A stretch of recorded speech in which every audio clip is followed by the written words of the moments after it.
demain, le 12 juin 2018, comme vous le savez, s'ouvre la deuxième phase de la conférence des forces vives de la nation sur la rationalisation du système de rémunération des agents publics de l'État. C'est la deuxième phase parce que la première phase a eu lieu déjà le 28 février dernier. Pour la première fois de son histoire, les hautes autorités de notre pays ont décidé de faire un arrêt pour en faire une introspection poussée sur l'avenir de notre fonction publique. Et cela conformément à la volonté du chef de l'État, son Excellence M. Roi Christian Kaboré, président du FASO, qui, dans son message de fin d'année, dans son adresse de fin d'année au Burkinabé l'année dernière, a donné instruction au gouvernement pour engager sans délai des conversations avec les forces vives et surtout les forces syndicales pour trouver une solution définitive et durable aux revendications sociales des travailleurs qui, au fil des mois et des années, sont en train de saper nos équilibres macroéconomiques et les bases de notre fonction publique et également les fondamentaux de notre vivre ensemble. En application de cette instruction du président du FASO, j'ai ouvert le 28 février dernier la conférence sur les conditions de rémunération des agents publics de l'État.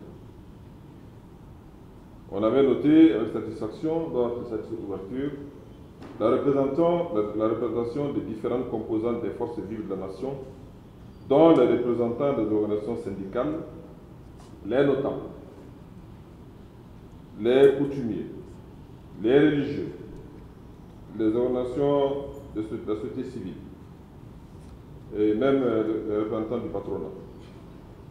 À l'issue de cette conférence, un secrétariat permanent technique a été institué et ce secrétariat technique permanent a collationné, a reçu les contributions enrichissantes qui ont été mises à notre disposition par les différentes composantes, par les différents participants à cette conférence.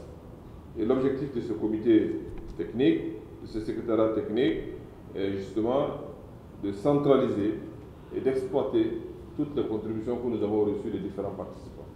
Et ce travail a été fait et très bien fait. Ce premier processus a abouti à l'élaboration d'un document consensuel de base. Un document consensuel de base qui servira de document de travail pour les travaux en atelier qui vont s'ouvrir demain. L'objectif recherché par cette conférence sur les conditions de rémunération des agents de la fonction publique est d'aboutir à une refondation de notre contrat social.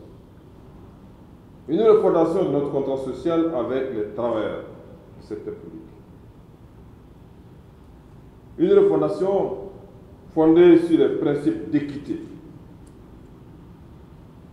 sur les principes de soutenabilité budgétaire et également sur les principes de la solidarité nationale. L'objectif également est d'aboutir à une maîtrise de la masse salariale en cohérence avec les objectifs d'investissement dans le cadre du plan national de développement économique et social.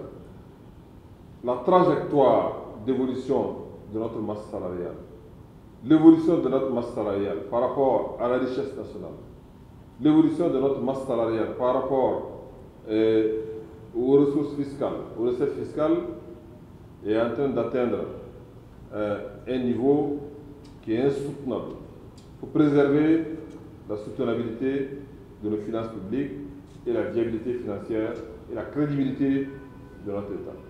À la veille de l'ouverture de cette importante conférence, je voudrais inviter l'ensemble des forces vives de ce pays à une participation active, à participer activement aux travaux pour l'élaboration de ce document. pour l'élaboration de ce nouveau contrat social et pour l'avenir de notre fonction publique. Car ce sont les mesures qui seront issues de cette conférence qui permettront d'assurer la pérennité de notre système de rémunération des agents, de notre fonction publique et également de notre vivre ensemble et de notre contrat de société, notre contrat social. Je souhaite donc que les débats du jour de demain puissent se tenir dans la sérénité, sans idées préconçues, pour poser les bases d'une pérennité véritable de notre fonction publique. Le gouvernement, en tout cas, fonde beaucoup d'espoir sur la tenue de cette conférence et sur également les échanges que nous aurons en commission avec les différentes parties sur les différentes questions que nous aurons à discuter. Le gouvernement fonde beaucoup d'espoir également sur les conclusions qui seront issues de cette conférence et qui nous permettront de moderniser cet instrument important. Cet instrument important, cette institution que la fonction publique à laquelle les populations sont attachées, viscéralement attachées.